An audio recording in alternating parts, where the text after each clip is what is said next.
Hello, welcome to my official YouTube podcast, Gaurav here. So, what we'll do the review for fourth Ashes, the Boxing Day Test match, which started today itself. I know it is a dead rubber. The Ashes have been retained by Team Australia, but still, the Boxing Day Test match has been really exciting whenever it has been played, and the most I think for the last the last Boxing Day Test match which Australia has lost was against India. But after that, more often than not, the Boxing Day Test match always have been in favor of Australia.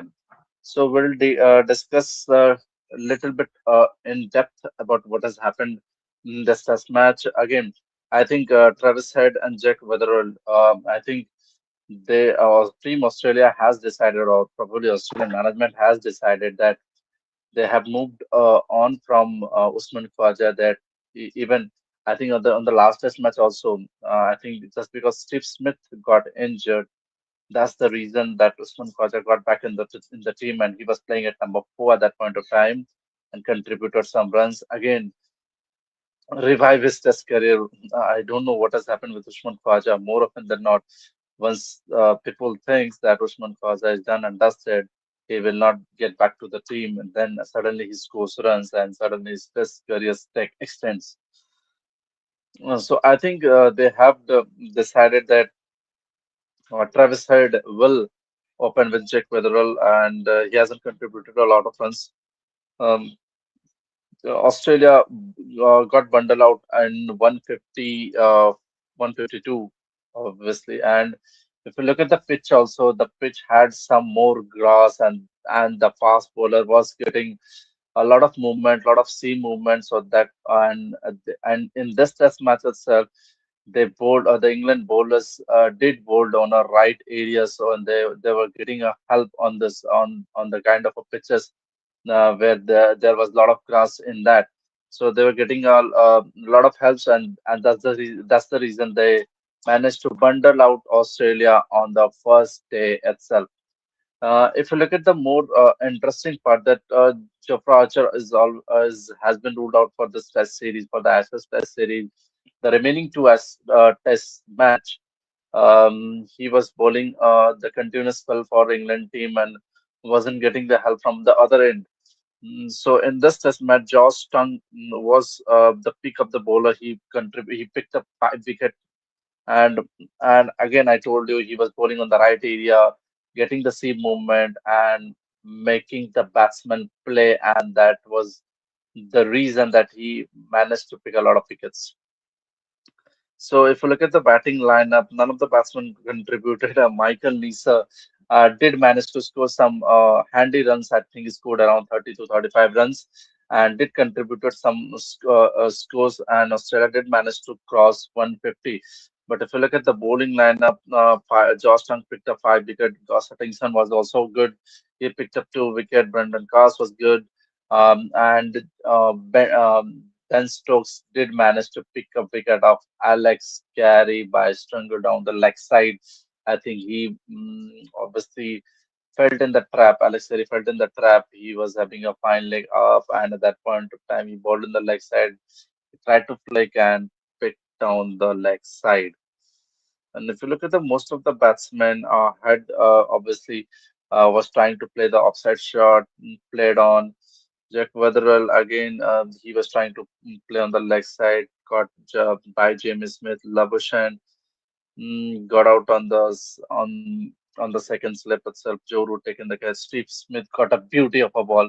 I think 2 or 3 ball earlier he was trying to play the cover drive at the same ball, and after that, Josh Tongue obviously minimized his length. He bowled little fuller on the middle stump and played similar kind of a shot and got pulled out. Khwaja again got out. He got a beauty of a ball. None of the bats. Khwaja also didn't think that he got the inside edge, but he got out. Alex Carey, as I told you, Cameron Green was the really surprise factor, because if you're getting a run out in the test matches, then it's a brain fade moment for you. because and if you look at the run out thing also, he obviously played the ball and ran. I think he played the ball on the fielder's hand itself, and the bowler was I'm just forgetting the name, Brendan Cast, and he just picked the ball and threw blindly and got the he hit the stump. And that point of time, Cameron Green was short of the crease. Nice, Nisa played a handy knock. Mitchell Stark tried to loft the ball and got out. I think Ben Stokes take a blind of a catch, and after that, everybody got out. If you look at the ball, if you look at the England batting lineup also, England batting didn't also help us a lot for England team. I think if in this pitch, if they have managed to score at least 200, then 150 or 60 kind of a run of a lead would have been a very healthy on this kind of a pitch. They only managed to score 110, mainly just because Harry Brook was obviously dancing down the track and hitting those lofted shots.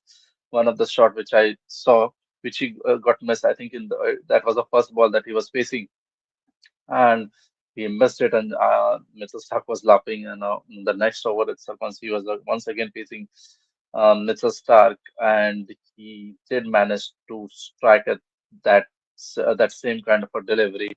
And at that point of time, he scored us 6 runs. He smashed us 6 runs. And if you look at the bowling lineup, batting lineup for England, Jack Crowley didn't manage to score runs. Uh, Look, they did manage to drop Ollie Pop in this test match, but if you look at this batting lineup, they have managed to add Jacob Batalu, who hasn't played a lot of first-class matches for um, England team. He hasn't played a lot of county matches just because his white ball form has been good. They have they have added him, and that too playing at number three. That would be a very risky ride early on his test career.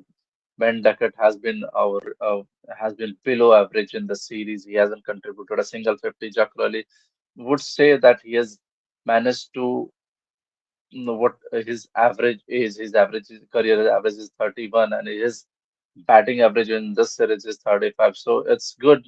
He just scored 250 also in this test series. So you can say that he has been a little bit good looking at the other batsmen. Joe Root has scored only 100, and again, today itself, he also got out early and hasn't contributed a lot of runs. Ben Stokes did manage to hang out, but he still got out.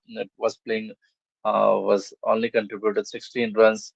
As I told you, if Harry Brook wasn't there, then this England uh, would have been out in 70 or even 80 runs. And after that, none of the batsmen contributed. Gus Atkinson did manage to score some handy runs at the back end. He contributed 28.